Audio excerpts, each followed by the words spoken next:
pẹ̀lú máa wọ ènìyàn. Bini dógbeni, unu doi, do pẹ̀lú máa lo Jésù Kristo sí nǹkan rẹ̀. Bàbá mi ní ẹ̀kọ́ sí. Náà wọ́n mọ̀ ìgbò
pẹ́nu àfẹ́rù mú lóru jíjẹ rẹ̀ wọnú ìdílé pẹ́lú lóru jíjẹ rẹ̀ ń ṣe é pé òmìnir lọ́jẹ́rẹ́ àzọ́n ẹ̀rù kúkìrù gbẹ̀mẹ́wẹ̀ ẹ̀bìrì sọ ẹ̀rù dọ̀mọ̀ bọ́rọ̀ sáàdì ẹnu tẹ́dọ̀nù fẹ́ lọ́nà lòfínẹ̀ àìdá lọ́wọ́ ẹ̀rọ àbájọ òkúto ẹ̀rọ ìwẹ̀ ẹ̀rọ dọ̀mọ̀ mẹ́wọ̀ ọ̀rọ̀ ìwẹ̀ àròjọ̀mọ̀ gbọ́wẹ́ ẹ̀rọ bí àwọn tí mẹ́lò ìgbàlọ́ inú ẹ̀sẹ̀ tó lẹ́lọ́ ẹ̀rọ gbẹ́ ọmọ ìbí ni ọ̀rọ̀ demonstration lẹ́lọ́ ẹ̀ àpinnu àdánù jẹrẹ lọ́mọ ìwà gbẹ́ ọmọ ọ̀rẹ́ kárí ẹ̀mí náà tsọ̀ ọ̀rọ̀ méjì lórí ìwé tọ́mọ̀ lórí ìwà mi tọ́mọ̀ àpinnu kókó tó yẹ ọ́ nínú pẹ́ dónú rẹ̀ nàìjíríà ló fi ìwẹ̀jẹ̀ rẹ̀ nínú pẹ́ dónú rẹ̀ lọ́dún tó ní ìwà gbogbo ẹ̀dọ́ mi tọ́ lẹ́nu nínú pẹ́ dónú rẹ̀ tẹ́ gbẹ́ fún mọ́nà rẹ̀ ló pẹ́ dónú rẹ̀ tó bọ́ lọ́jọ́ yẹn lé àzọ ẹni ọ́ èrò tó hàn rẹ̀ bọ́ bí dájọ́ hàn ó dá mi lọ mọ́ ní mẹ́sùn gbọ́ kákólẹ́dọ̀ tó lọ́jọ́ yẹn lé gbígbọ́ mi sí ìmú ẹ̀ tó ká ìdíyàbò sí ìmú àpinnu tọ́mọ bọ́mọbọ́ ní dẹ́nvi tó yẹ ọ́ bá gbé àdó ní tẹ́dọ̀ méjì lọ́dọ̀ àmọ́ mi tó rò pẹ́ dónú ẹ̀wẹ̀ tó àlọ́jọ́ méjì tó yẹ apá ẹni pé kó rẹ̀wọ̀lẹ́ tó pẹ́ nínú àpinnu pé Jésù Kristu sí nǹkan máa wù gidi mu máa wù mọ̀bọ̀mọ̀bọ̀ máa wù lè dájú ìlú sí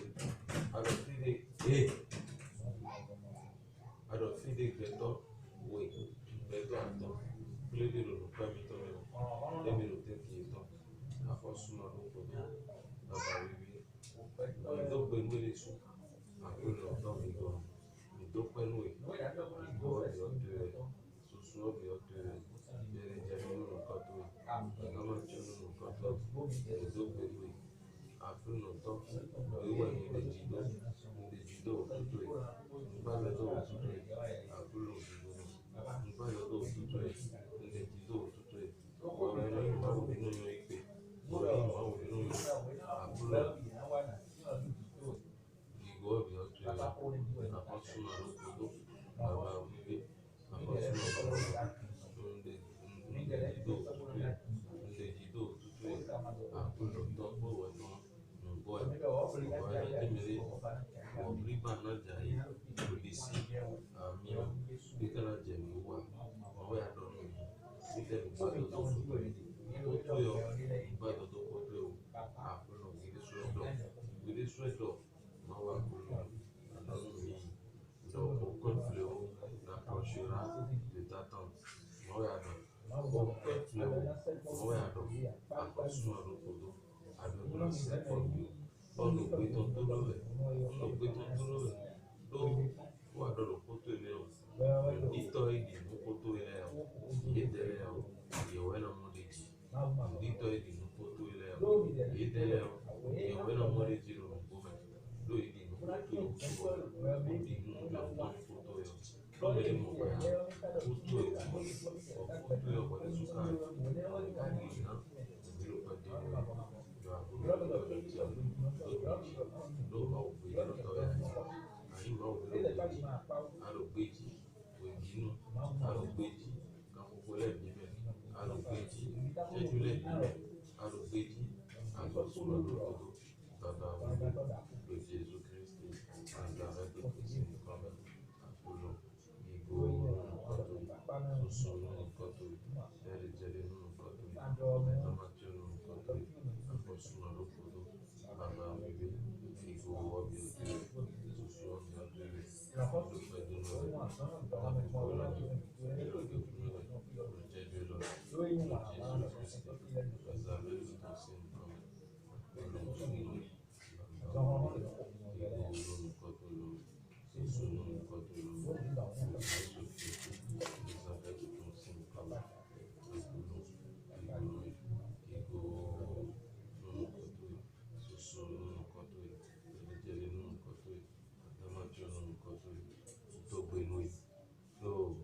Jésù Kristi Nazaretu tó ń sin nǹkan rẹ̀.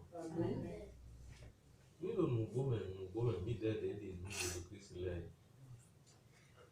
mi di nupo mauton pagbe mauton le bo mi di na do nupo me mi na mo chiche ton do gbeza mi ton le me jon do ma wo no do ho bo da din ba ma wo no do ho bo no ble me do adabo nupo e ma wo le su won beto de mi yin mi di na amonu me de di na bo di na no bo ena mo ko se chiche do present on bon oui awe azon e wa gbe o me bo kan le ro direwe do fun buru direwe bo buru du mo de na che do me di nupo ma o ton ji a we go me ka di nupo ma o ton ena se to nu ma o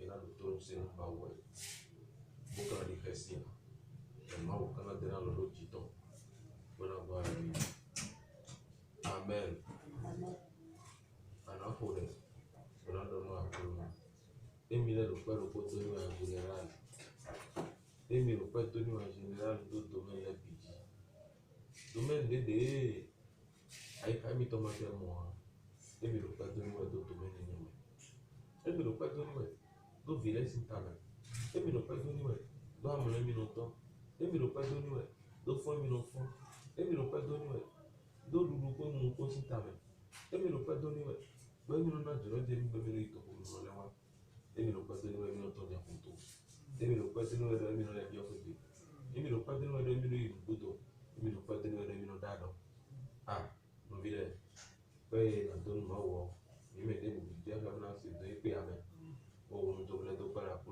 na ko no je do sin ko baba ma o ki ko so etin bo ye de bu si da do ni so etin ye de bu si ni mi so etin ye de bu si ko no so etin ye de bu si do bo so etin de esse doa ele é o tom e ali tá o via fazer e coração de é de coração sangue esse usa fora esse usa lá a não põe no tom quando te apontou quando ele deu foi a não põe no tom quando ele corre a não põe no tom quando ele pode na loja fazer do bem papá e go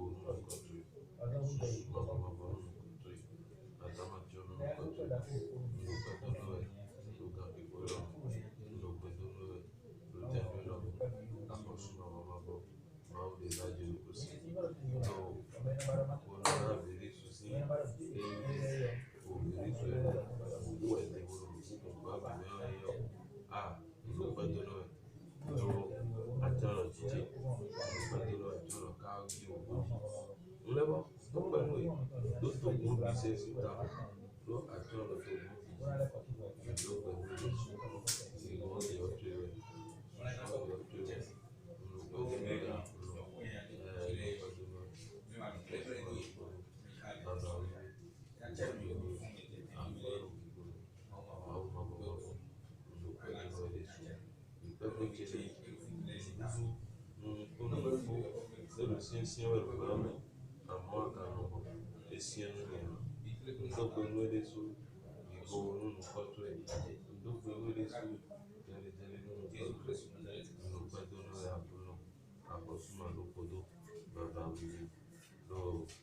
Jesus Cristo, Nazaré, tu torci, come mi potere. Amen. Donne-moi que nous l'on pas dans le coléwa, nous comptons. Bani bien le dire, ils sont, nous prenons une demi-temps. À forêt demi-temps. Odo une demi-temps. Les gens demi-temps. Les écailles. Pour le Jésus Christ, nous comme. Baba, nous la façon. Mau to ye ma poche ro wa wo me e ji mi do wa wo me no so ro wa wo me akulo to gi go mau de da ji no kusi mau de da e kumba ndo pe do no we de so no azo to e ndo pe do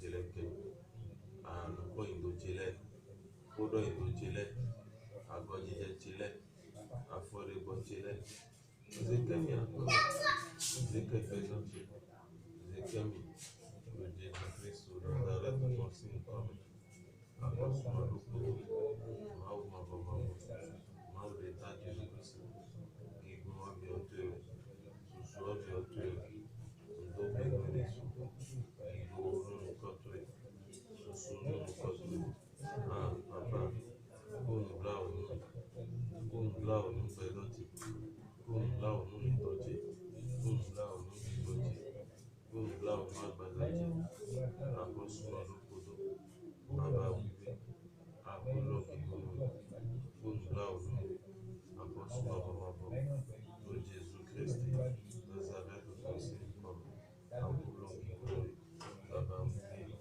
apostuma lukulu baba wiwe apostuma baba o Jésus Christ Nazareth consigne comme papa ndobe nwe igunu ndobe nwe apostu ndobe nwe mama ndobe nwe o Jésus Christ Nazareth consigne comme apostuma lukulu baba wiwe apostuma baba o baba wiwe akolo gigu nwe Jésus Christ Nazareth akolo gigu nwe baba wiwe apostu mau baba o Jésus Christ Nazareth consigne comme akolo gigu nwe mau baba o baba wiwe kunu blau nunu bedoti musobo jele bikete o Jésus Christ Nazareth consigne comme akolo gigu nwe baba wiwe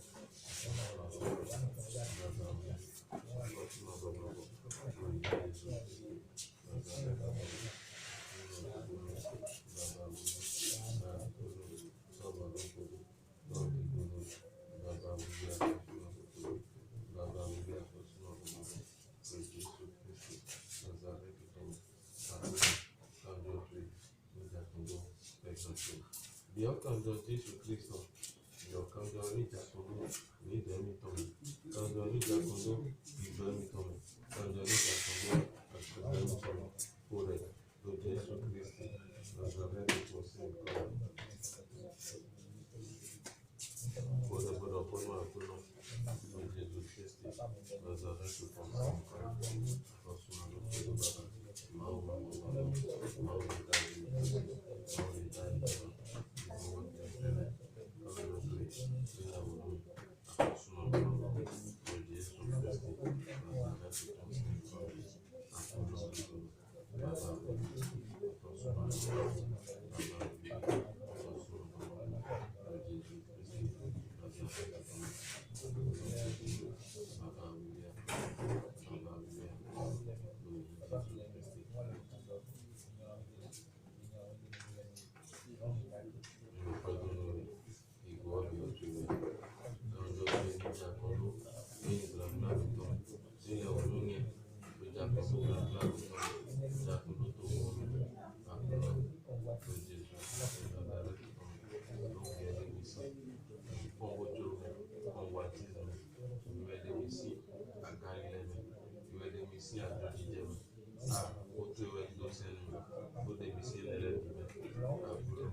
Jésus Christ Nazareth consigne comme Rendons-nous apprenons dans Yémi apprenons Saint-Esprit, Miyemido.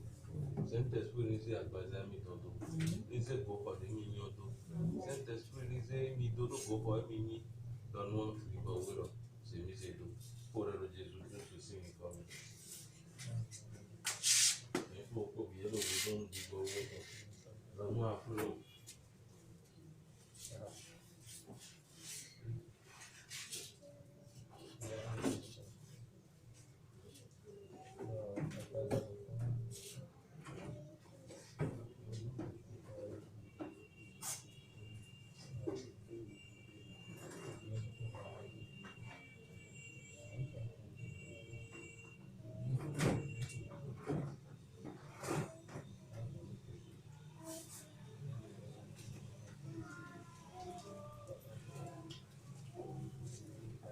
Emile Mauton, Jésus Christ Nazareth Tome, Zemizedo Robadandu, Zemizedo Mugulabino, Zemizedo Nuchadulabi, Jésus Christ Nazareth Tonsin Tome, Yemime Mauton, Lafosso Yemi, Jésus Christ Nazareth Tonsin Tome, Yemime Mauton, Plan Vedoti, Juro Mauton, Plan Vedoti, Jésus Christ Nazareth Tonsin Tome, Plan Vedoti, Jésus Christ Nazareth Tonsin Tome, Afosso Marokudo, Baba Rive, nous vivons nous soutenons. Lord Jésus Christ Nazareth Tonsin Tome, donne-nous à nous la joie de Guru et donne-nous donc papa mi tombe à son bon oui dans son fin de Guru mi tombe bénéfice à son fin de pour ta femme à ton au fils nous devons mettre à bazame à son fin bénéfice pour le Jésus Christ aussi encore ma au fond à don bidibo pour les ni mo na ibo pour le bodo ko ma o de daji ko do agbaza ero pe ilé wa ìtàn òun lọ pé ewu yàn sọ pé àgbàzà ọkà ewu yàn sọ pé ògbẹ́sọ jẹrẹ ewu yàn sọ pé lóní mẹ́rọ jiyàn nùsí wà lọ pé nùsí àgbàzà dá lọ pé pàpà lóyìn Jésù Kristi Nazareth tó ń sìn nǹkan mẹ́ àfọ̀súnmọ́ ló podó yìí máa máa lè dájú lóṣì tó Jésù Kristi Nazareth tó ń sìn nǹkan mẹ́ àkóló kíkónó yìí. Baba wiwi azon ide bolo takatene azon ide bolo ni walo wiwo lolo wiwa mi no ya azon ibo no jije obo to anta no gbigbo me la bazame papa kenkele go de misimi akulo kenkele go de misimi igono kenkele go de misimi afosuma lo podo de misi azon me de misi azon me to Jesu Christ sin kame ni kuru ba o ni donc baba to aimer à son bon miracle oui Jésus Christ Nazareth ton donc baba to aimer à son bon présence oui Jésus Christ Nazareth ton à son point de lumière bénéfice bénéfice oui Jésus Christ Nazareth ton à son point de local pour merci papa bénéfice do yena jazo apollo do adojire dogun bàbá tó ẹ̀mẹ̀ àzọ̀ gbọ́nú mi mọ́ àdọ́ ni lóyìn Jésù Christ Nazareth tó àzọ̀ lẹ́bi ní fíọ́fíọ́ mo bí tẹ sùn mo bí tẹ yọ̀nù dédé máa wá fi ìdíyàn lẹ́ àzọ̀ lóye mẹ́lẹ̀bi ní fíọ́ mo bí tẹ sùn mo bí tẹ lọ́wọ́ tẹ lọ́wọ́ ìdílé àzọ̀ lóye mẹ́lẹ̀bi ní wọ́n fíọ́ ní kó rẹ̀ lóyìn Jésù Christ mi àzọ̀ lóye mẹ́lẹ̀bi ní fíọ́ àzọ̀ lóye mẹ́lẹ̀bi ní fíọ́ àzọ̀ lóye mẹ́lẹ̀bi ní fíọ́ azɔn lɛ bini dza yi bini fiɔ viriso ema yi viriso okpɛ zɔn ya ani zɔn ya onukun zɔn ya bini fiɔ to Jésus Christ si mi kɔmɛ o de bo dɔ kunu akunu do novi to lɛ lɔmɔ si tame novi to de ema wa fi diyan lɛ si tame o de bo lɛ dɔ kunu akunu do de wa fi di lɛ si tame azɔn kpin de do lamɛ lo ye lɛ bini fiɔ azɔn kpin lɛ bini fiɔ azɔn kpin mɛ lo ko mɛzɔn jɛ wɛ ɔko mɛzɔn le bɔni mɛ lo ta zɔn jɛ wɛ mɛ lo kpɛ zɔn jɛ wɛ mɛ lo azɔn de jɛ wɛ virus de o bi lo fiɔ fiɔ wɛ kanjɔ Jésus Christ ne mɛ bi sese fiɔ kanjɔ Jésus Christ ne mɛ bi sese fiɔ eya mɔ ɔn bi gbɔ wɛ bɔ ne mɛ bi sese fiɔ lo Jésus Christ Nazareth tɔn si nkɔmɛ mɛ bi sese fiɔ o kan gbogbo lɔ azɔn de sinu tero eyin togun to tɛtiya azɔn ka sinu togun to mɛ azɔn bi ni fiɔ wɛndo lɛ nbɛ bɔntɔ lɛ da lɔ to mɛ azɔn de bo wɛndo de to jijɛ wɛ te mɛ de bo lo jijɛ lo wɛndo de bo mɛ azɔn bi ni fiɔ lo Jésus Christ Nazareth tɔn si nkɔmɛ azɔn bi ni fiɔ afɔsuma lo kodo azɔn bi ni fiɔ do Jésus Christ Nazareth tɔn si nkɔmɛ mi ko lɛ de. Amen.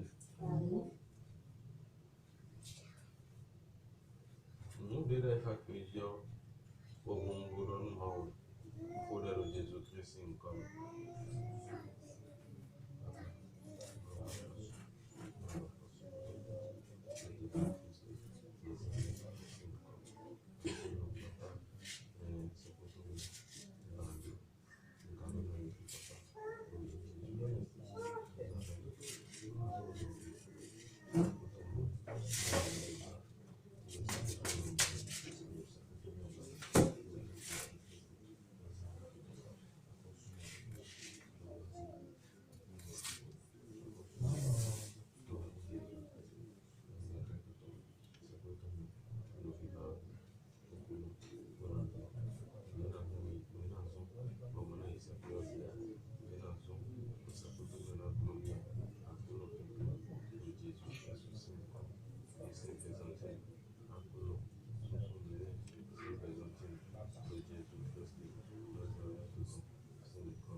Ah, papa, ton blau, nous sommes les simples entiers de Jésus-Christ, Nazareth, Saint comme alors souvent nos projets dans la vie de Jésus-Christ, Nazareth, ton Saint comme appelons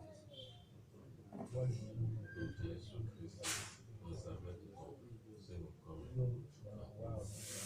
l'eau Jésus-Christ, Nazareth, ton Saint comme mieux coléré. Amen.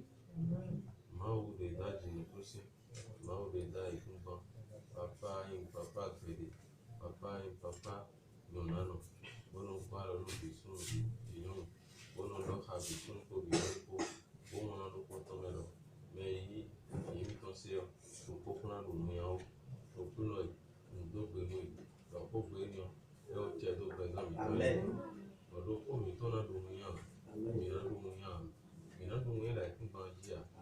Quand elle nous y a le bon fait la dire ah pour nous donc il est sous voyons nous pour on les migrants pour me mettre pour le point tout ils sont tous au bon temps et quand sont tous au bon temps et quand il y a des boutons là comme dans le dia ouais ton mini et des boutons donc pour nous mi pour plat mi pour rien alors nous mi pour des médailles dit de Jésus-Christ au Nazareth ton signe comme à tout longtemps à l'eau azonde nde nano mime bona grand le no mio ani pavanto lo Jésus Christ aussi comme Satan est sans azole bi ka pele ito Satan ito lo wime ito Satan ito lo sonji ito Satan ito lo nyonji bini gbele lo Jésus Christ comme bini jayi bini fio ito me nyanyale ito me barabarale e Satan ko blole do meresi benaji otro menio emina confreton menio emina dalo meneji akuno ba wana numero koroko ba wana to gundi ba wana bisun di non yeme to to etole logoro to mwelo me o fide bo ide da ifundaji ba wana ye bisese yeme ko le wesi do no konto bo ba so le wesi ba wana ye bisese de Jésus Christ na ba ko ba no ye sepoi eu qual no yebi o papa do Jésus Christ Nazareth ton sim comme amen je poi dona se a tudo no lo que yo animado no mi do Jésus Christ Nazareth ton sim comme amen Mira, allo, le piano we ma me je lo na no, e me je mi anti. Amen. Mira, allo, le piano we ma ta e a togo me. Mira, allo, blessing a portion we go e abu Philadelphia. Me ka ko hando fine lo mi na boji. Buka rufini mo, buka ngambi na lesi, ila televisi ya mwa. Bagwe nile yo, ina loto, uwe mwa uwe yo, ina loto, ila televisi ya mwa yo, ina loto. Besi ya mwa tewe go, Ndio la Yesu Kristo si. Amém. On a commencé do à Kristo dans le fil à le fil aussi on savon. Pour le niveau. Mais il m'a mis. Bon il m'a quitté un peu. Mais ici à cause David si tavi au dehors. Mais non on comme des pour maintenant c'est au soir. Mais non souvent comme des pour maintenant c'est au moins yo. Pour il a lié. Então, não é o adiobi. Então, lo para de dinheiro. E cada muito. Abrodo foteji. Ana beji no. De do no conto do. Minuto do seu, o sua. Minuto não vai. O pouco ele mal do muito dia. Em Filadélfia então, a você do Filadélfia se no conto. Abrodo foteji. Ena ìmùgbébọ̀ ena lọ́kọ́nù àìkà mìtọ́. Ní gbẹ́tọ́ lẹ́la ẹ̀kún kan jí gbọ́ ìgbò lókò máa wùtọ́ jí ọ. Nídẹ̀ẹ́rẹ́ sùn gbẹ́tọ́ ẹ̀mí. Tàbí lọ́rọ̀ ọ̀rẹ́ mi náà lókò máa wùtọ́ jí. Bọ́nà ní ẹ̀kọ́ bẹ̀rù mi. Ésaïe chapitre 1, verset 19. Et donc, si vous avez de la bande volonté, et si vous êtes docile, vous mangerez les meilleures positions du pays. Et le règne de Djuro Dagbe. Bon, Mika c'est ton bon bois. Il y a aussi c'est la méthode. Djuro Dagbe est dans un péton c'est tout. Nous est dans un péton de pour énergie. Djuro Dagbe le même. Beta le même. Il y a un boulot pour énergie. Mina tɛ dɔn maa wo sise wo se to maa wo mana bɛ wo gbɛtɔ ye ena bɛ wo gbɛtɔ la li de bi dia gbɛtɔ de gbɛtɔ bɔ maa wo ta le bɛ la fi kɔn didi yɔ nu maa wo ko dɔ lo ko tɔnu nu yi yɔ Djuro Dagbe lo yi mesi gbɛta lo yi mesi mɛ de mɔ dɔnu yi lɔmɛ didi de yi ni zanfɔ yi tɔmɛ to bɛ yi lɔ za yi ne mɛ de mɔ dɔnu yi lɔmɛ didi de.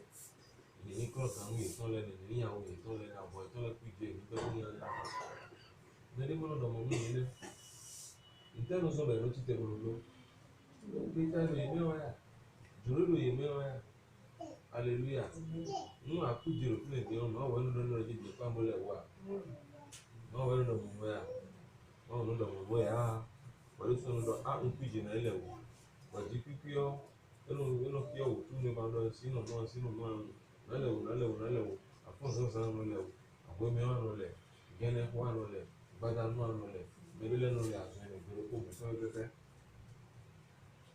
do anu me ele so anu me nale mo do zo utu nale azun nale gbere ko àmọ́ ẹgbẹ́ àwọn ilẹ̀ gbogbo fún gbogbo ní wọ́n sí hallelujah máa wọ́n lọ́nu ya ní dúró bàjẹ́ àbúrò máa wọ́n lọ́nu dé wọ́n nílùú à àyàn dùn máa wọ́n yàn máa rò ká mẹ́ gbogbo ọ yàn fọ́n máa ní àfi tí náà pé mẹ́bọ̀ ẹ̀ta tí náà pé mẹ́bọ̀ àdúgbò máa wọ́n lọ́nu lọ́nu bẹ́ẹ̀ ṣe dúró yàn bí ń lọ́nu náà àdúgbò dé máa wọ́n lọ́nu ya máa wọ́n sọ́nu náà pé mẹ́bọ̀ dúró yàn ní ẹ̀sìn tó wẹ̀ sí. Àníkà ẹ̀rọ ògbẹ́tọ̀ ní ọ Djuro èrò ògbẹ́tọ̀ sí ọmọ kàṣìṣe ó sì tó mọ òde mọ ọkọ ló lọ mọ à bọ̀mí ló lẹ gbọ́dọ̀ ìkùnsẹ́dé mẹ́pọ̀ ẹ̀ bọ̀mí mi gbẹ́tọ̀ ló ìkùnsẹ́dé mẹ́pọ̀ ẹ̀ bọ́nà délé mọ òun sísí ọ̀run fẹ́ wò bí mọ òun sísí ọ̀run fẹ́ wò àgbàzà ìtọ́ ló kọ́ ló lọ mọ gbẹ́tọ̀ tó ẹni tó lọ ẹ̀fọ́ èsì sẹ̀ mọ òkú péré à Djuro tó ń dé náà ló mọ ilé ẹ̀ náà ló dúró mọ òtún. Jésù Kristu lọ́dọ̀ orí 6:38. Pardon, Jean chapitre 6, verset 38. Voilà. Jean est là. Et alors, Jésus-Christ est là. On dit que c'est ça que tu as wafi. On wafi pour la blotte. Amon on wa pour la blotte, mais c'est mi d'autre. On wa pour la blotte, mais c'est mi d'autre. Et tu es là.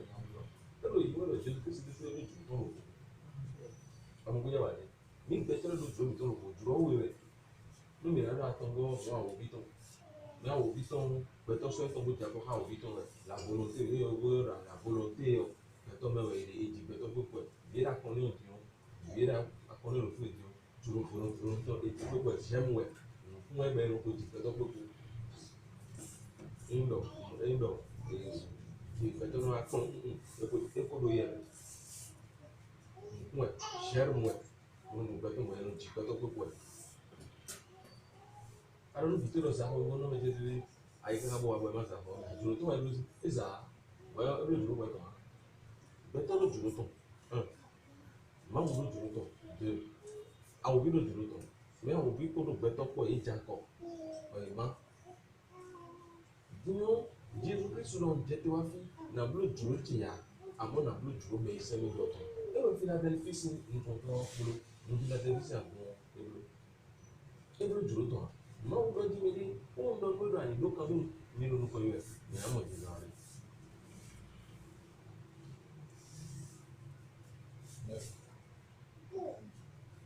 Medo Satan sim basalero. Jemi adibano enele nondo emeyi jifu goma kanya leo. Nwe kuna wahayo die. Ma don ye tanuganu boye na waje ko onu kan to e. Bona wi ye nu e. Àmín. Ye na tundo onu anu e. Àmín. Do koye ndo nu we. No kini lokando nuwo arendo ayime. Bọ́ọ̀lù lọ gbọ́dọ̀ wé ní lokando nuwo arendo ayime. Nàbíẹ́ nyɔnuviɛ lokando nuwo. Nùwé nzɔn wé gbọ́dọ̀ wé ní wa lokando. Azɔ exɔ sáà li kó azɔ kplɔ wɛ lokando nyɔnse gbọ́dọ̀ gbɔ ɛfi lokando. Azɔ kplɔ di ne wo lokando tsoloto yɔ eye lɔnu yɔ lɔye lɔnu lɔ wɔnyi lokando nuwo alɔ si tsoloto yɛ wɔna lokando nuwo yɛ sɔgbɛ o. Mawu lɔ tse ɖe ko ne nuwe mi dɔ ni lɔ ni lokando nuwo ewɔ yi dɛ ehe da yi mɛ egbe dun ɛmi lɔnu mi mɔ bɔ pɛtɔ lɛ nɔ doko lɔ ni yɔ yɛ amisa kɔsa mawu nɔ doko lɔ yɛ. O máa kó lóko kó lọ tí o bẹ tó nù sí pọ́sí yóò kéèyàn náà lè dúró yẹ wọ́n náà búlò o bẹ tọ́ ẹ̀ lọ́bí wọn yìí ọ lónà bíbí máa wọ ẹ̀sánpù kan lọ́nà ìdílé Philadelphia àgbẹ̀mọ̀lẹ̀ máa wọ lọ́nà ìdílé wọ́n mi lọ́nà ìlọ́nà ìlú kan tó mú wọ́ ẹ̀rẹ́ dáyìí mẹ́ ní lẹ́kọ̀ọ́ kàdé jẹ̀ tó tán. Ẹni ń wọ oníwè àwòrán náà kò pẹ́ ọ́bì. Una ten melo ikun ganjile pon na wa o. Wenu awo ina ogbe obi bolo se me like ikun ganjile pon na wa o. Yen lo na tiyan alojiwe. Yen àmín. Yen lo na tiyan alojiwe. Ene wutu o fun we ri do ene wutu o. Esi to wutu e to fun we ni o. Imo. E blodo nu ezo oji. Nu do ni e da yi be. Mama ti do mi do. Ini sako sako tí mo ní mi yẹn wa ẹsẹ dáyé mi ó kò sako sako tí mo mama tó wá pé mama tó lọ nílò club gan lẹ́tí ó máa wá ẹsẹ dáyé mi ẹ club gan lẹ́tí ó mama tó wá pé mama tó lọ nílò bẹ́ẹ̀ nílò fún ẹlẹ́gbóyàn tó máa wá nùgbọ́nùgbó ẹgbẹ́ ẹlẹ́gbóyàn tí mama tó wá pé mama tó mọ́ rẹ̀ yìí bọ̀ ṣáko ní mama tó lọ kó ní o àbí bàbá tó lọ kó ní o nínú òkúlẹ̀ tó gbogbo lórí ìlú ọ̀jì tó gbogbo máa wá bí bàbá mi wá. Omeno com papa, omeno com mamãe, eu não vivi no papá, eu não vivi no mamãe.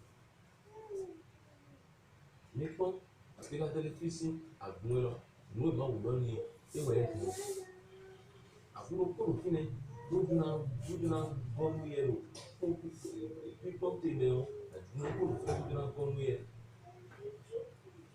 Vamos colocar no fim. Aleluia. Àmọ́ òun èmi náà sọ̀rọ̀ fìdí ọ́n ẹ̀yìn ní Philadelphia ní kọ́tọ́ Philadelphia àgbọ̀n ebúlódò nínú ìmáwò lọ́wọ́ jí ló mẹ́rin nínú kọ́gbọ̀rọ̀ pọ́dọ̀ ẹ̀ mú kàrọ̀ kàn bá ẹ̀ mẹ́rin tó lẹ́ lọ́wọ́ ọ̀dọ́ náà bá kàn. Àmọ́ mẹ́rin òfin dégbèdì lẹ́yìn ẹ̀ka àrùn àmọ́ mẹ́rin òfin tó lẹ́ wá sọ̀rọ̀ mẹ́rin ló kọ́ sí kọ́sí rẹ̀ bọ̀nù ojúlé ilé ẹ̀fọ́ ẹ̀ àfọ̀júlé ilé ìlú ọkùnrin yìí ló dé ọ́ ìrànlọ́fọ àbí ìrànṣọ bẹ́tà lọ́nà bẹ́tà àwọn ìlú àbúrò ẹ̀ mọ̀ ẹ́ ló ti c'est le thé. Alors là, il se met là, bon, nous, il doit dire, nous, quand on a beaucoup de dollars, là, c'est rien. Je veux mettre ton biberon, nous, il y a des sous. Des sous, on va, on a le truc, Jean chapitre 6, verset 1. On va, on a le truc, avant de jouer, mais c'est mis dans ton. Philadelphie, c'est un bon, oui, le lion, qui est bleu. Et c'est tout, ton bleu, tu veux, on va au fond. Et bête, tu veux, ton aïe. Et sous-sous, tu veux, ton signe.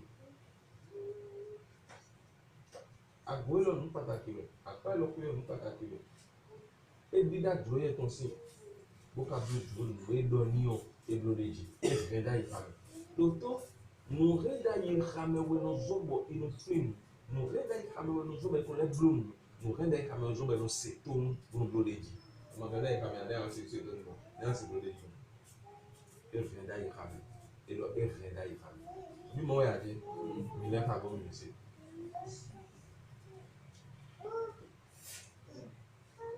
Dokoe ndonwe ndoguni kan donuwo agando ayime Ó nọ nínú ọ̀hún ló kan tó nù wọ́ agada ibà ene utuwo ẹ̀nà òtú ọ amọ̀dìyàn wenue awe nawako keobi wẹ̀nà wẹ̀nà kò gbọ́ mi.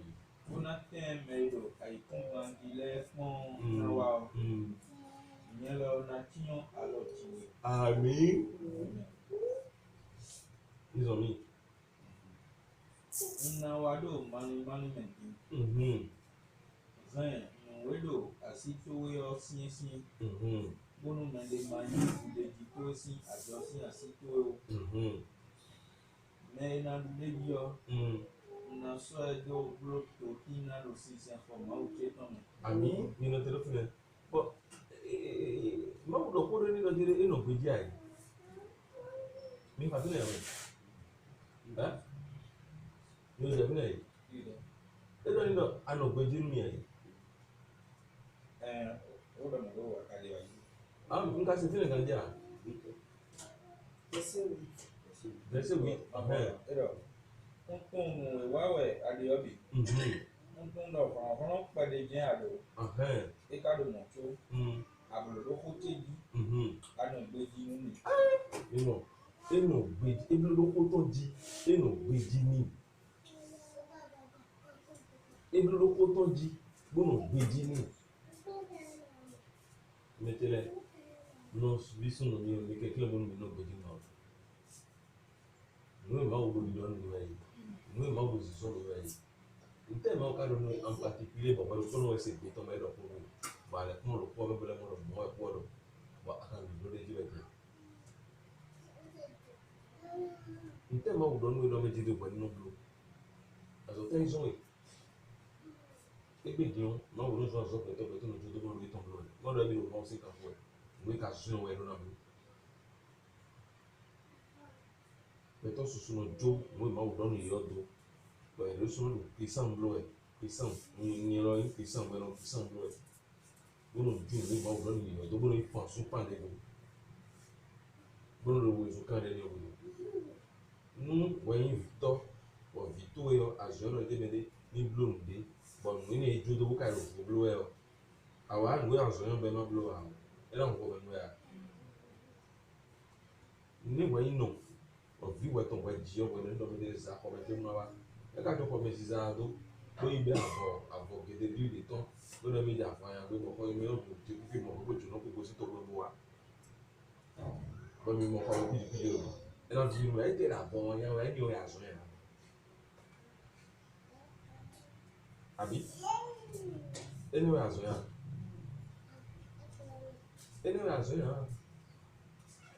Adonis ahọ́ mẹ́rin Adonis, ìwé azoya ní sí. Bon, e ka do kɔmɛ sisan do, e do kɔmɛ sisan do, o yi la bɔ yan o, kɔmɛ mi ka kpetsi, agan gbɔnde, osadze gbɔnde, mɔnikun gbɔnde. Mori kun kí gbọ̀ndé abọ́bọ́ kí gbọ̀ndé pẹ̀lú ó da irú ọkọ̀ ọ̀sá balọ̀ ìsí akọ̀ ọ̀sá ní wọ́n wá mú ẹ̀gbẹ́ tó ṣoṣo lọ tí ó gbé máa wò lọ́gbà fún ìlú lọ́mọ jẹ́ èmi blóòmù lè wé mi pẹ̀lú tírénì tó ó ní oṣù tán dé mi ẹ̀yìn wà lọ́gbẹ̀ẹ́. Philadelphia náà ẹnu ògbéjì ní wọn kó ìnáwó lọ ní o mau do lu kan do nu wo e renda e kame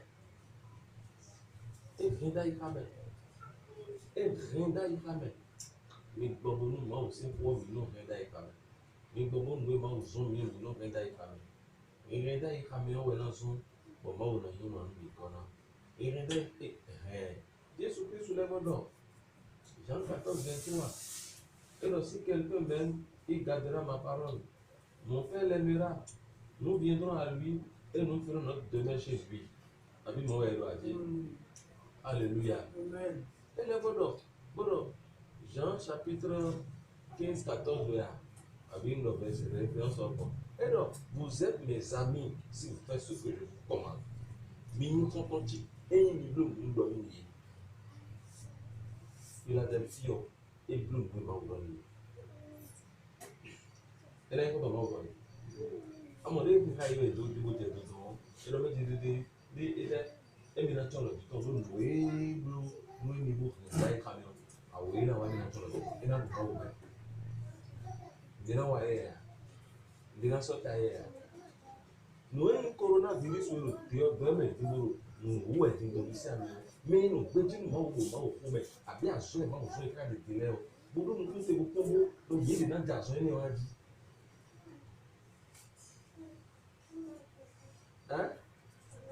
Ẹni yé di dàsán ní ọdún máa wò yín kú máa wò sí wọ́n yín zero nínú máa wò sí wọ́n yín kú àná máa wò kúrò dàbí máa nù má di gbẹtẹrẹ kan wẹ̀ ló zumbo gbẹtẹrẹ ló jà yìí ló máa wò sí ló máa wò lọ gbẹtẹrẹ ní bíbélì ló wẹ̀ tó ní máa ṣe gbẹtọ sí jùlọ tó bíbélì gbẹtọ sí jùlọ tó bíbélì jòló gbẹtọ tó bíbélì.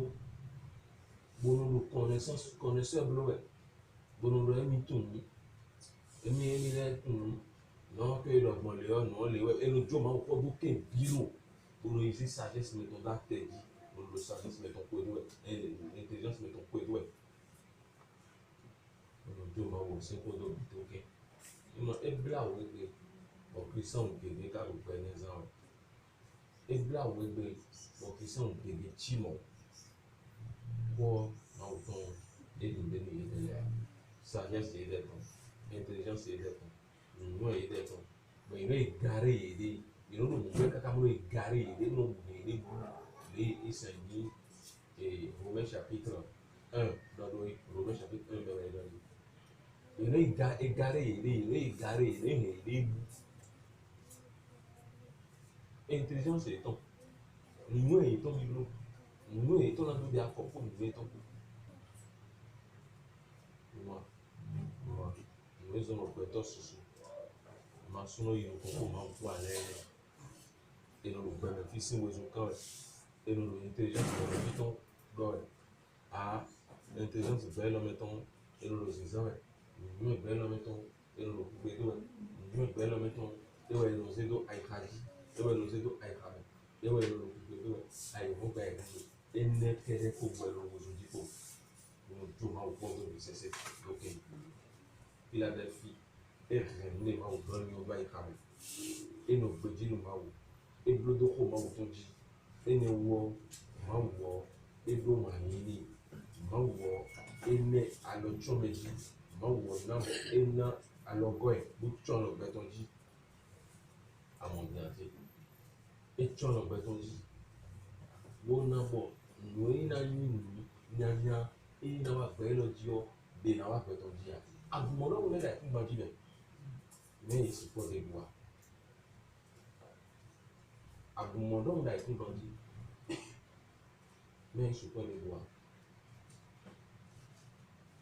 Nous voyons ton nous away ou birdie, coronavirus ou birdie. Nous crissons des belles, nous bon bouton. Nous crissons une crissons de crissons. Un crissons de crissons, ma vodo. Un crissons de crissons. Un crissons récent. Un crissons tout le monde c'est top. Un crissons manito, incrédule. Nous nous comme autant. Nous mangeons le pomme vert. Et quand nous sommes de vert. Nous y a hygiène. Hygiène moment mi nem nem moi ben no pro mira zona aí abi mi o CMV mi mo bilo don aí o collège de so lo ije no ko ni aí ni o libro de go ma be azon we libro d'accord we be a no ije lo eyin lo sota we a eyin àmọ́ nínú máa wò sí pàgbẹ́lẹ́ fídà magazine bọ́ ẹni ọ̀pẹ bí ní ẹsìn mẹ́ bọ́ iṣẹ́ ló kẹ́lẹ́ ọ̀pẹ náà kò tó bẹ̀tọ́lẹ́ ló pé ọ̀pẹ kò ìmẹ́jú ló ń kiri sáwọn tó lọ édì ní lè máa wà ló pé tó máa wà ìdá kó lẹ́nu bẹ̀tọ́lẹ́ ló fẹ́ ìkẹ́lẹ́ bẹ̀tọ́ sùsù nọ́ba ìdá kó lẹ́nu bẹ̀tọ́lẹ́ náà mọ̀ bénéfiction bẹ̀tọ́lẹ́ náà mọ̀ protection mọ́tọ̀ ìdá mọ̀ miracle mọ́tọ̀ ìdá mọ̀ protection mọ́tọ̀ alùpàtọ́ mọ́tọ̀ mọ́wọ́n náà wà lábẹ́ ní yédélé tí ń bẹ̀ ìdá kó lẹ́nu yìí bọ̀ ìdẹ́ náà ló ń kọ́ yọ ẹ̀ bọ̀ eka do mo sa to me na bi amea cambio qui me lo tolo con ai di un cambio piede Philadelphia verso con Philadelphia un comportamento era wo yo wa amo kuna da lo yewu abi ni wa abi ba lo era wo yo wa e kun ka da lo yewu bo bi o mo bi me be agun e bo mi de mi agun e bo mi no ko to conseil gbetole to ko ri lo gbetole to gbòrògbòdò tiwẹ gbòrògbò ń gbọ ẹ nu na sọrọ nda yìí nu sẹkọtọ mẹ bíọ gbòrògbòdò tiẹ gbòrògbò ń gbọ ẹ nílé sọ̀rọ̀ gbọ pọpọ o nínú àjò máa wò ó Jésus Christ lọ les paroles que je vous ai dites sont esprit et vie les paroles de Dieu sont esprit et vie. Jean chapitre 6, verset 63. Les paroles que je vous ai dites sont esprit et vie. Bon, on dit que bon, putain, on dit que Philadelphie dit non, et donc il est rien. Bon, ni ouais, car on dit ben, on est à son bon. Vous m'en voyez. Et donc, vous me dites, et une bédion dans ta vie. Et donc, il a dit là, son dit à son bon. Moi, son est adigunpinne tẹnu vi adigunpinne ete dẹ yi bọ elu máa ń kó lọ lópin lópin sí náà kàbí kan sí pinnu ẹ fún ẹbẹ sàn nínú wa mi gan ẹwẹ múlò ìpín kúndùn lóbi ẹ̀yà sùn wọ́n àtàwọn tẹ̀gbẹ̀rẹ̀ kó lọ́dún mẹ́rin èyí wáyé gba ipò lẹ́nu ẹ̀yìn òfin òní ìpínlẹ̀ òní lò máa kó bẹ́ẹ̀ adigunpinne tẹ ìsàn mi dá adigunpinne yìí yọ fún òbí tẹ̀lẹ̀ bọ̀ mí kó lẹ̀ lẹ́pọ̀ mi tẹ dára àdìgbò pé wà mí kú rẹ lè tó wẹ báyìí wọn gbẹtọ mi fún mi àdìgbò pé efle etí ọbẹ bó fle bọ fúlọ wọ edzole àdìgbò pé wẹ lọ bẹ ekú rẹ tó wẹ ẹyin lọ yìí lọ ètò ẹsẹ nínú bíi abẹ yìí sẹ ìlú dòrí bíi abẹ ẹka dáná bíi ọwọ ekú rẹ tó wọ lọ àdìgbò pé lọ ní ìjẹpẹ tọ wẹ kó wẹ lọ sí. Bon tẹ́lẹ̀ bọ̀ sí i dára ẹsẹ̀ àzọ́n epo lẹ́nu gbẹ́tọ̀ wo ẹ̀gbọ́n sí i dára àzọ́n gbọ́dọ̀ ìjẹ́ kí náà fi lè. Òpètò lẹ́yìn gbèdé ń comprendre bítọ̀ lẹ́ à. Mẹ́nà bẹ́ẹ̀ nínú máa wò di. Mẹ́nà bẹ́ẹ̀ zé vi lọ zé rẹ̀. Mẹ́nà bẹ́ẹ̀ zé kó máa wò tọ́ yìí máa wò dọ́ zé rẹ̀. Mo Philadelphie église ẹ̀yẹ. Wọ́n yẹn bẹ̀tọ̀ máa bá ń sẹ́kọ̀ máa wò kó wa. Mo wò zùn kíkan, yẹ́nà ló wò zùn kan wẹ̀, yẹ́nà ló yí yẹ, àpẹ́ bá wẹ̀. C'est pas c'est comme on va étudier mon quoi ben c'est mon cours c'est rien moi il y a un des pour nous et pour ça ne peut pas marcher comme ça mau ni wan beton di tole mau ni wan beton lu atau bi bo confiance no ti tole mau ni wana ani we mi na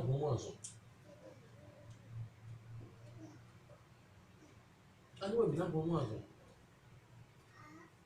mo mi de kristian le o mi de mi so do ma o de do pa mi bo do ko ni ai so ka do na o do fi tele apocalypse 10 de ai de bi de fi tele mo ma di ewe beto di moi oh ni lo ka do je le pe mo bi to lewe ma o ba no bi le ni kekle mi ni di ni ma o bo se ma o do ni jo mi bo da de bi bo do ma o Azon ide mele na de lubemro po wena kwa. Azon ide mele de lubemro be wena bea. Nilo na bea. Ko ma uto e domo. Mon di ko ma uto. We no di ko ma uto. Bitu na bea. Asito na bea. Asuto na bea.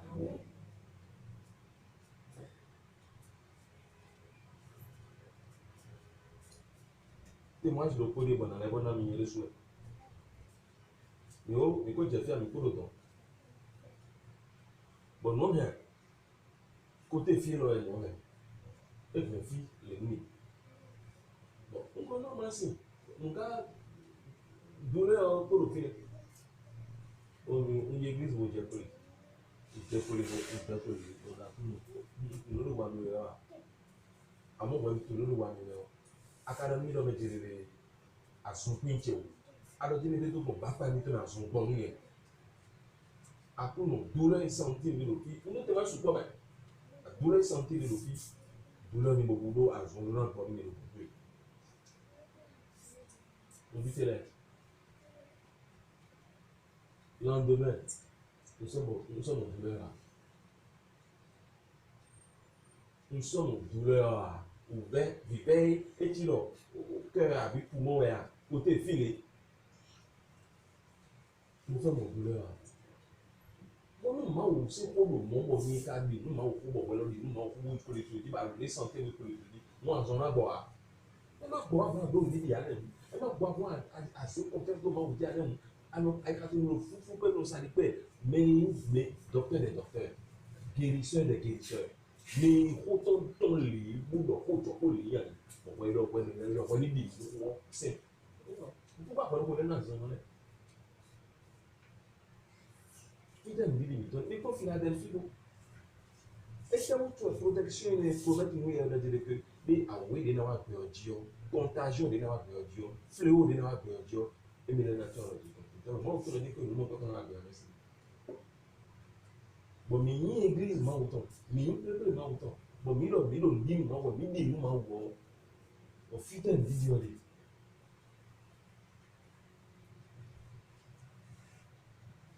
Alléluia. Nous jouons. Car des jours, Égypte, c'est bon l'air. Nous jouons. Mais le commentaire, vous le monde, vous finir d'accord. Ici, il y a soit à médecine, oh, ma voix. Moi-même, mon amour. Alléluia. Moi-même, mon amour. Mais, avec ton ordinaire, vous ne pouvez pas les mettre. Oui, oui, mais on doit parents dit, bon, bah là, j'ai des parents dit, le Exode 8, verset 18. Verset 18, verset 18 et 9. Et donc, Gozen ici, toi, bio, toi, Gozen là. Toi, et le titre pour le yémou, vas-y. Toi, et donc, nous, on a sorti nos collègues. Bien, toi, vous me verrez. Parce que volonté m'a autant, Dieu m'a autant, et n'a pas des ans de temps et ton les temps. Nous voyons manier ton besoin de dido. M'a autant envoyé. Ni à manier ton avou. Bon, le zigzag qu'on est là.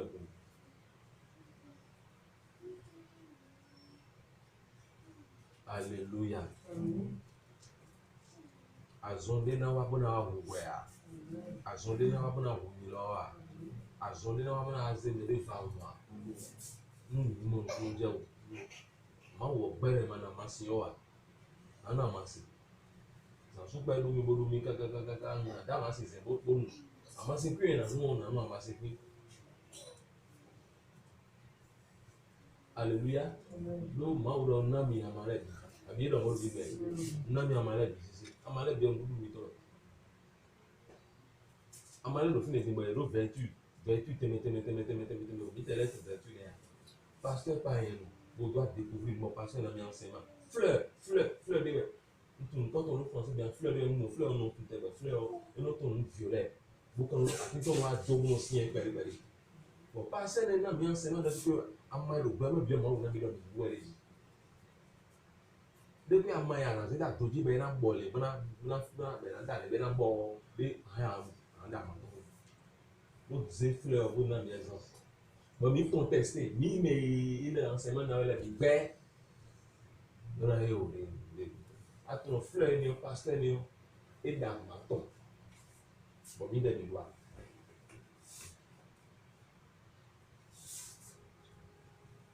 Et dans ma tombe. Mon fleur n'a pas eu. Il y a une CBD, il y a une tension. Et dans ma tombe, il y a une bonne. Il vit bien, il vit bien. Et vous avez vite en main. Le genou, pasteur, le genou. Audace, c'est moi. Bon, il n'en voulait pas. Peter misé ma au fond. Betul ma dinu ma au kone. Betul ma kale lu temps et betul ma ma au kone. Betul tu ma au koto pom. Ndi mo ko ido de me o ko nte so to. Na po ma o wa do le go o ko to me. Ndi o ma lu ko to. Ndi we wa mi. Apo mo we do le. Ndi we do wa mi. Ní ìbújá àzọ náà mú mi lébò boríbo àwọn ẹ̀ka sì wú mi àdó máa wò kó ọ ilẹ̀ ẹ̀dẹ́ ní kún lónà jà sàn wà sàn kún jì ò contagion fléau ìdúná sẹ́kọ̀ọ́ ni o.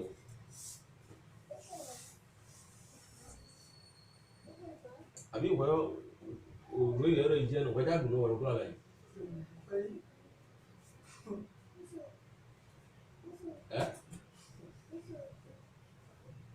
Na claro, são claro, vou claro para dar assim. Não, claro assim. Não é mais ainda. Amor, bom, um primeiro, um confronto, de foi mal do que tomei eu. E o nem minha nem pouco que vai ter. Não, me não tinha.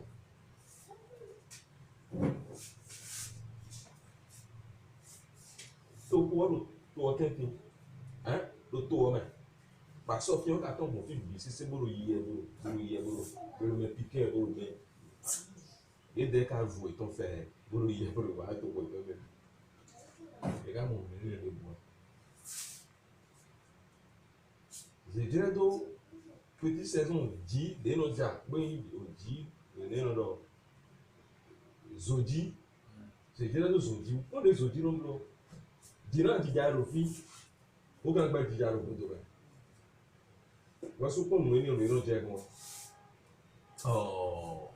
Pẹ̀tọ́ ní sèzé nù naturel lẹ́bù tó ń mú exemple sùsù wa bó di nù máa wó gbà tó máa wó wa zòjì ẹ̀ náà lò jíjà rò fi wọ́n náà gba ìdíjà rò gbé gàrà ẹ̀ náà lò jíjà rò àkọ́ntíkọ̀ lè mí dé wọ́n náà gba ìdíjà rò tó àlẹ́.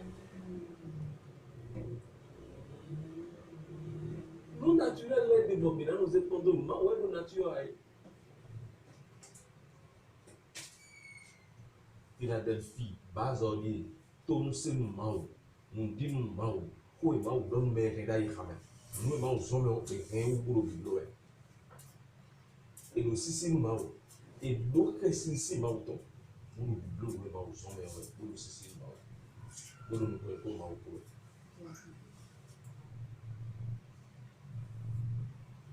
Alléluia. Mes amis, mes frères, só os amis. Verset 10 on est mieux pareil. Mes frères, verset 11 os amis. Mau udah mina waru mane. Dio, mane de mau udah mina waru. Bung betul lo comportement de concreto de do bom de dio. Bung betul comportement mane de mau udah mane wa bung betul comportement de do. Era aí que ia.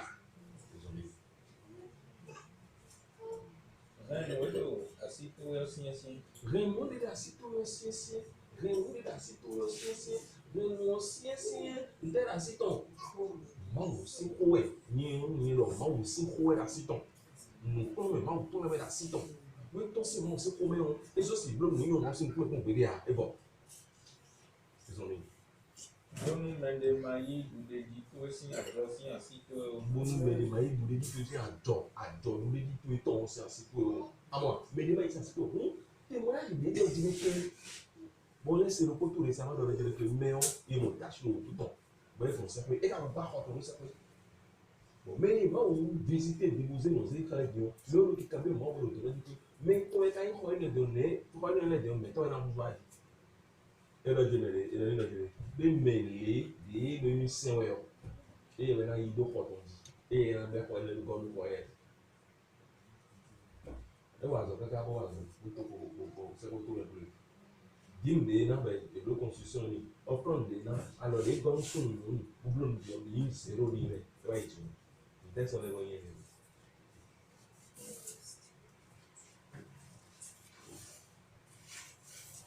mais les gens ici c'est pour et avec moi dire moi je me partage là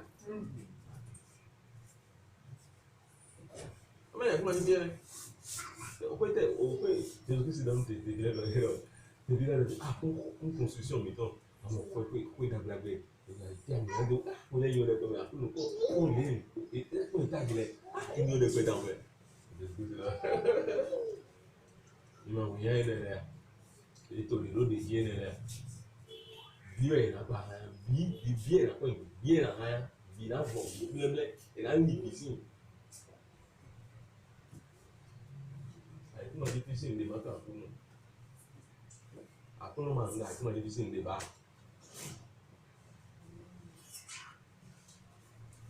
quoi mais ne me non non quoi même dit on peut le tout on peut c'est bien moi on m'a dit difficile de bas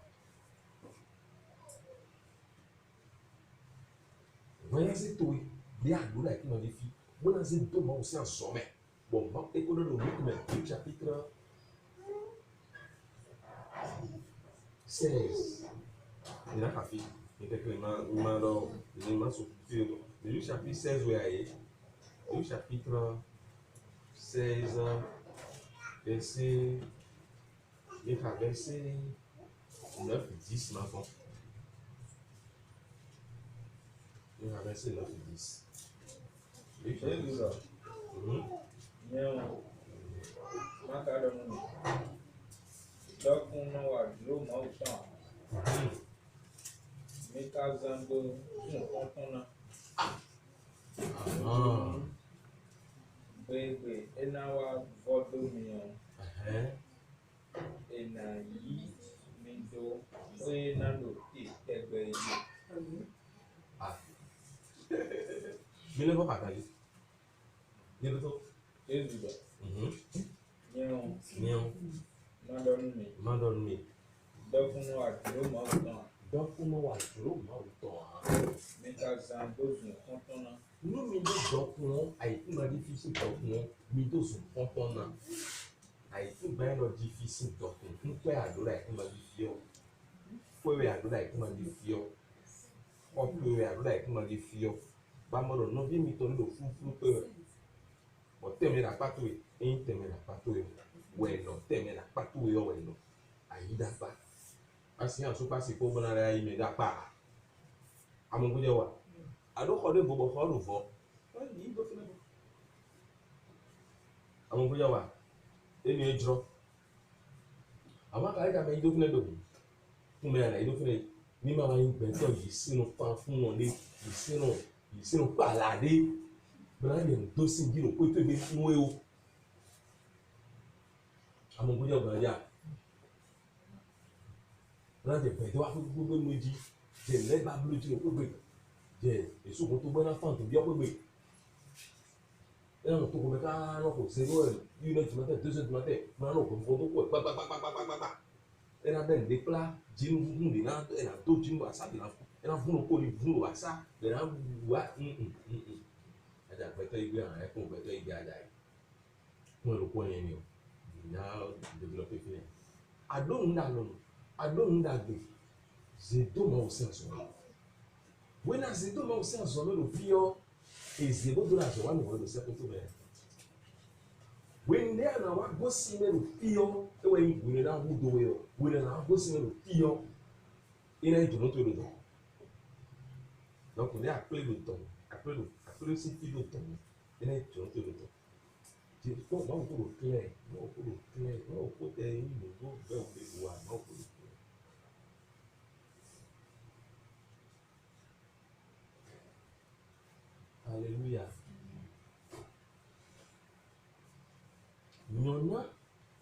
dé àgbo dàgbé dé àgbo láì ìbàdí fi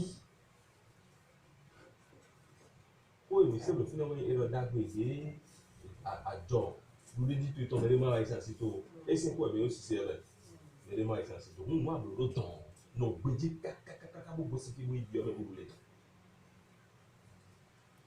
náà gbèjì lò fi nìyẹn Philadelphie sí àgbọn lè kàbí lè ní Apocalypse chapitre 3 verset 27 le verset lé mélòó kí ká gbọ́n ti bẹ̀rẹ̀ lé ẹnu gbèjì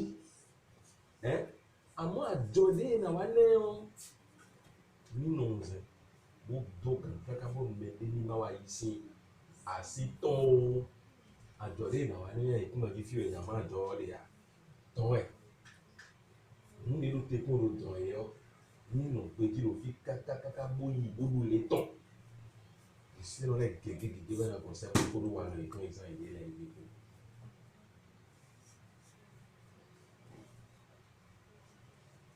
Ìrànwọ́ ló dàgbé lẹ̀ ìrànà màdáwò lẹ̀ ìrànà gbọ́ àlọ́ nígbẹ́tọ́ sùn ìrànà gbọ́ àlọ́ nígbẹ́tọ́ yọ̀nù ìrànà nùdú mẹ́lẹ̀ ìrànà kódé tó mẹ́lẹ̀ sí ntàmẹ̀ ẹnìlẹ̀ àṣọ pàtàkì rẹ̀ àṣọ dàṣọ lẹ́sùn rẹ̀ ìrànà kọ́ ló mẹ́lẹ̀ ìrànà dọ̀ máa kó ló mẹ́lẹ̀ ìrànà gányé àní ìdọ̀rẹ́ ló máa wò ẹ̀ ńgbà yìí sí ìrànà bílẹ̀ lẹ̀ àjọ ìdá olùkè bóyá ẹ̀ kó gbá kó yẹ kó kó ètò lò fàzà lò tọ́ lò lóye dé kúra dé àṣọ ẹlẹ́lẹ́ wà mẹ́ bọ̀ yìí kánà wáyé mẹ́ bona wa konsa ko to ben be no bitele no concedo ne wa ina tibo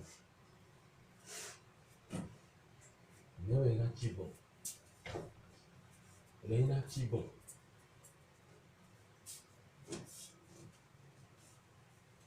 mina ha verset 11 abon mina foi o ni ko fa li ko de o Apocalypse de famille mais chapitre 3 mais de Inawa do mani medi. Inawa do mani medi. Anu wedo asito yo sinsin. Wedo asito yo sinsin. Bonu mede mayi budeji to sin agbo sin asito. Bonu mede mayi budeji to sin agbo sin asito agudeji. Adudo kule ponle ji ofi.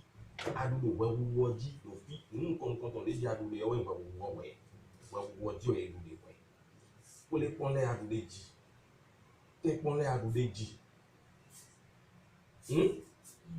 Vele bioro ma o sise to me agudeji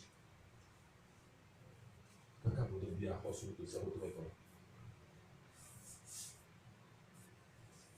budeji to ese ajo budeji re agudeji lo fi obo to ko kaka lo wu veme aro mala o nawe lo wu veme aro alogon nawe lo wu veme aro fran nawe lo wu veme aro eseyin de ko do meta nawe lo wu veme ado ma ko jira we do beme ado nton me we do beme ado bene ado kan do we ni mo kan mo be a fi de me ori do ma o beme mo be a lo ni za le fi o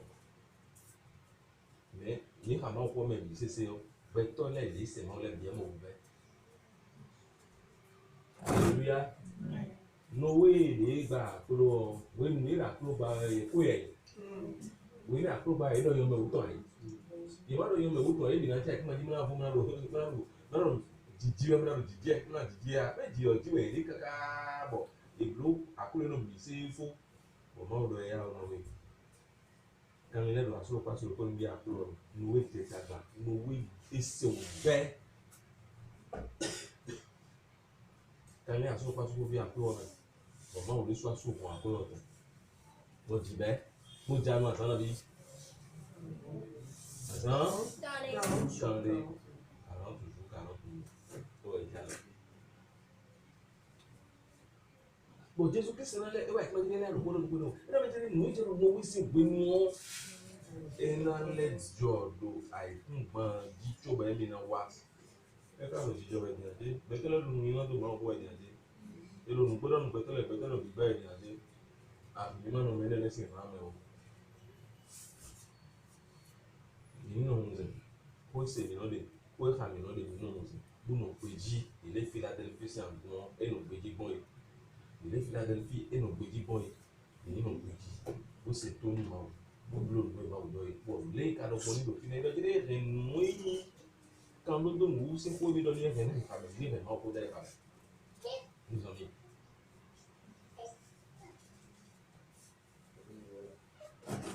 Mais nan dédio. Mais nan dédio. Na soit double protéine dans le 650 ou tu comme. O down way. You know, it's the address I put. Pierre Doutine au point. Alléluia. Pierre et Doutine au point. Dis-moi, et Doutine alors poteau. Abi, poteau. Colonne. Era pilier. Nous connaissons. Et Doutine. Avant. Mais, bon, et c'est ton maou. Et bleu duro maou ton.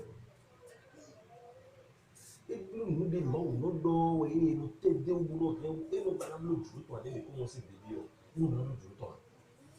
Nous Philadelphie bleu duro ton, où est l'ennemi, là c'est l'autre ton. Et non, mais non, nous disons, nous c'est vrai. Dotina lóyìn dotina ló tó sí kọ ọmọ yà ń gbadé yìí náà bẹ́ẹ̀ mi ká sọ ní ìṣe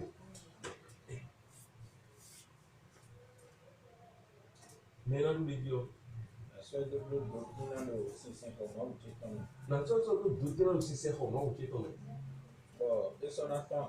E sábà tó kó gbèdé à. Na wọn ma o ti sin kọ gbódó ma o ti sin kọkọ sin kọ pando tán. Amen. Amen. Ma o ti sin kọkọ wọnyi Jerusalem yọyọ ye ma o ti na sẹdo bọ ena jẹ ti sin sẹkọ wáyé. Do ese ní Apocalypse 21 mẹ́tọ̀ Jean de Emile Jean le cours de fier elle Emile moment bon c'est quoi et tu étais wa fier c'est quoi ni on est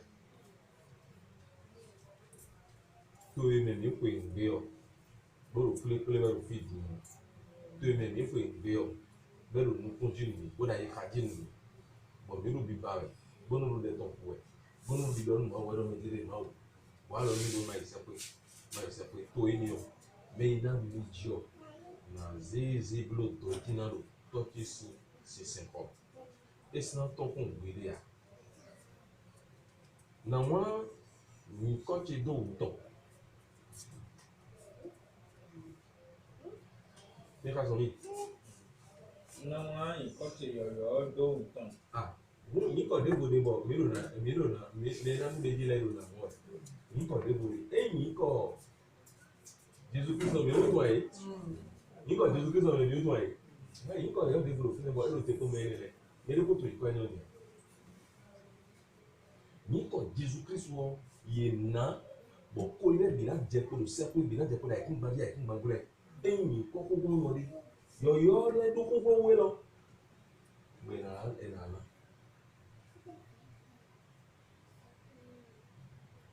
àwọn ko yawa ke na wa e ni o do to e bu le je na wa no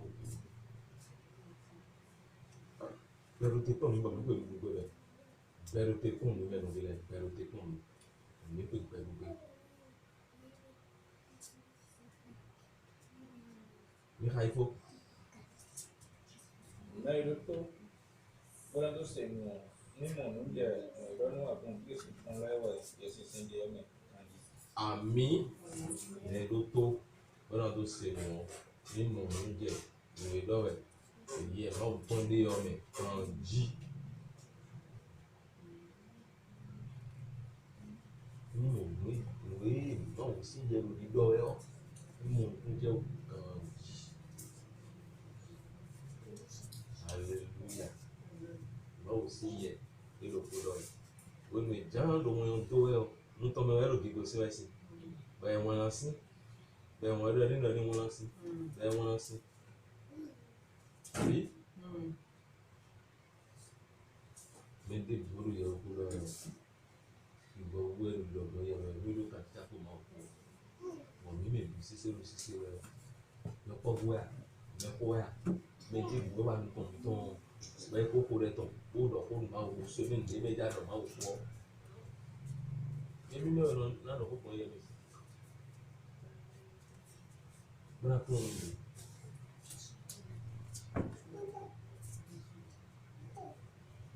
Il y a le Jean chapitre, Jean, 1 Thessaloniciens chapitre 4, verset 8.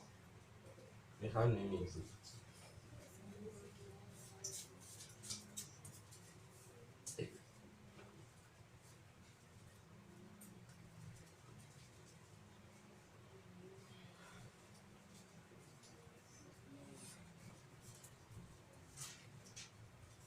Un Thessaloniciens.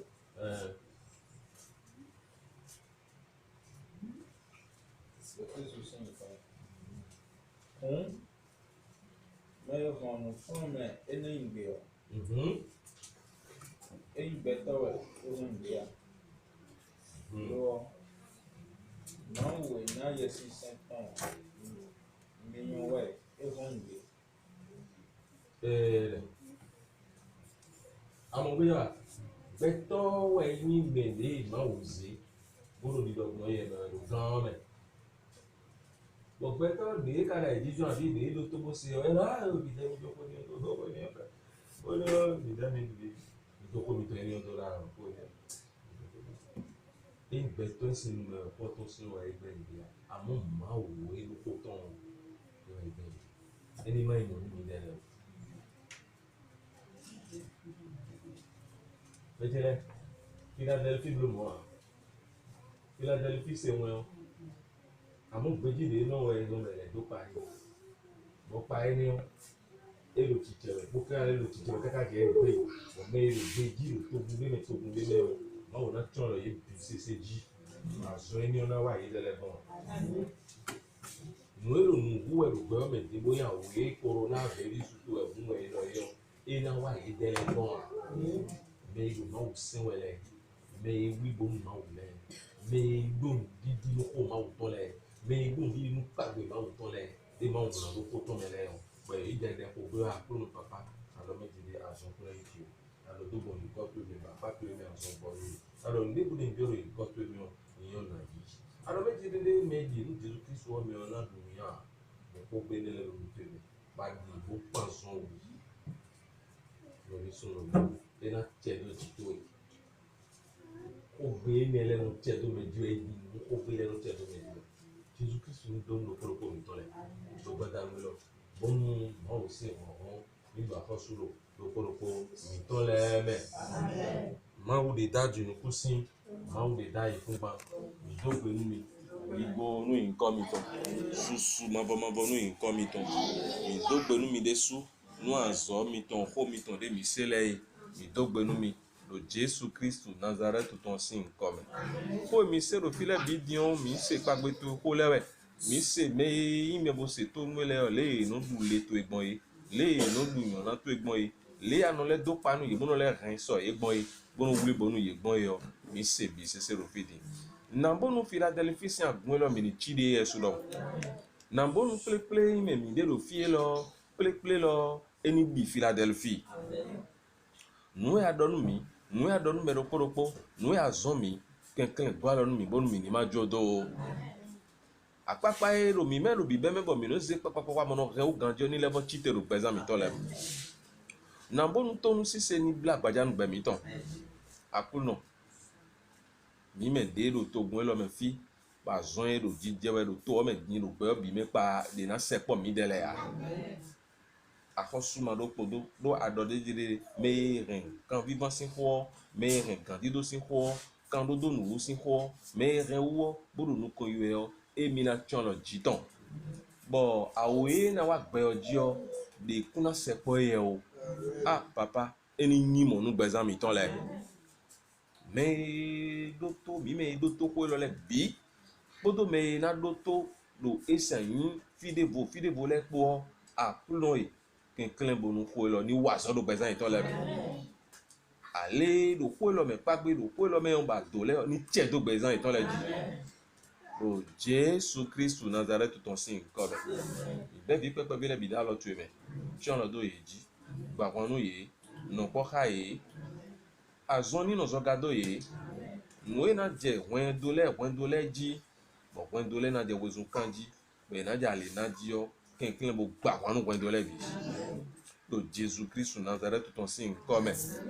akulu no to ma do podo gba wanu gwendo sun ton gwendo yon ton me ko do to gwen lo me po me lo fire bo le po gba wanu ni ebi sese bonu gigo eni we ko no ge ton mi do gbe nu ede su mi lo susu nu ko to do Jesus Christ Nazareth ton sin comme mi ko re